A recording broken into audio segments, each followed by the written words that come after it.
हमारी खुदावंद यीशु की अंजील मुकद्दस मरकज़ के मुताबिक उसका 12वां बाब 38 से 44 आयत तक।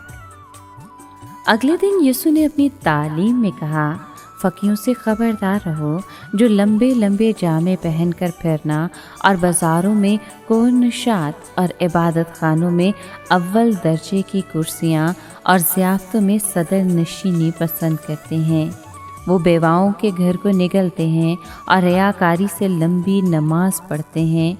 उन पर ज़्यादा सख्त फतवा दिया जाएगा। फिर यीशु ख़जाने के सामने बैठकर देख रहा था कि लोग ख़जाने में पैसे किस तरह डालते हैं, और बतेरी दौलतमंदों ने बहुत कुछ डाला। और एक कंगाल बेवा ने आकर 2 पैसे यानी टका उसमें डाला। तब उसने अपने शागिर्दों को पास बुलाकर उनसे कहा, मैं तुमसे सच कहता हूँ कि जो ख़जाने में डालते हैं उन सब से ज़्यादा इस कंगाल बेवा ने डाला है, क्योंकि सब अपनी बहुतात में से डालते हैं, मगर इसने अपनी गरीबी से अपना सब कुछ यानी अपनी सारी पूंजी डाल दी है। पाक कलाम के पढ़े और सुने जाने पर खुदावंद की बरकत हो, खुदा का शुक्र हो। अज़ीज़ दोस्तों, आज के कलाम में हमें ज़बरदस्त तकाबुल नज़र आता है। एक तरफ फ़कीरों के हिर्स और तमा है, दूसरी तरफ एक बेवा का एसार और जान निसारी है। फ़कीर तो बेवाओं के घरों को भी हड़प कर जाते थे, और बेवा ने जो कुछ उसका था यानी अपनी सारी रोज़ी डाल दी। इस वाक़े से साबित होता है कि खुदावंद आलमी कुल है। वो देख रहा था कि दौलतमंद लोग बड़े बड़े नजराने हैकल के ख़जाने में डाल रहे हैं।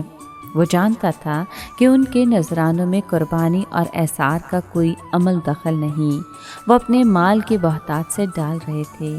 वो ये भी जानता था कि बेवा ने 2 दमड़ियाँ डाली हैं, यही उसकी सारी रोज़ी थी। खुदावंद ने बताया कि इस बेवा ने उन सबों के मजमूई नजरानों से ज़्यादा डाला है। यहाँ तक माली कीमत का ताल्लुक है, उसने सबसे कम डाला, मगर खुदावंद हमारी नीयत, हमारे वसाइल से हमारे देने का अंदाज़ा लगाता है, ना इससे कि हमारे पास कितना है। ये उन लोगों के लिए बहुत हौसला अफजाई की बात है जिनके पास मादी माल और दौलत की कमी है, मगर खुदावंद को देने की बड़ी ख्वाहिश रखते हैं। हम बेवा के काम की तारीफ़ करते और खुदावंद की बात से इत्तफाक करते हैं, मगर हैरत की बात है कि बेवा के नमूने की पैरवी नहीं करते। अगर हम जिस बात का दावा करते हैं उस पर वाकई यकीन भी रखते हों, तो हम वही कुछ करेंगे जो बेवा ने किया था। उसकी नज़र उसकी इस कायलियत की शाहिद है कि सब कुछ खुदावंद का है, और वो इस लायक है कि उसे सब कुछ दे डाला जाए, और ज़रूर है कि हम सब कुछ उसकी नज़र करते हैं। आज के बहुत से मसीही बेवा पर एतराज़ करेंगे कि उसने मुस्तकबिल का कुछ इंतज़ाम न किया। क्या इससे ये ज़ाहिर होता है कि वो पेशबीनी या मसलहत अंदेशी से महरूम थी?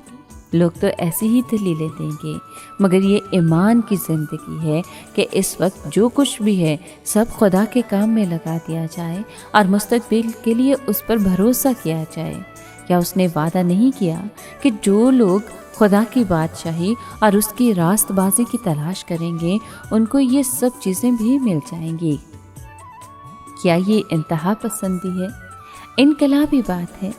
जब तक हम ये नहीं जान लेते कि मसीह की तालीमात इनकलाबी हैं, हम उसकी खिदमत की अहमियत को नहीं समझ सकते।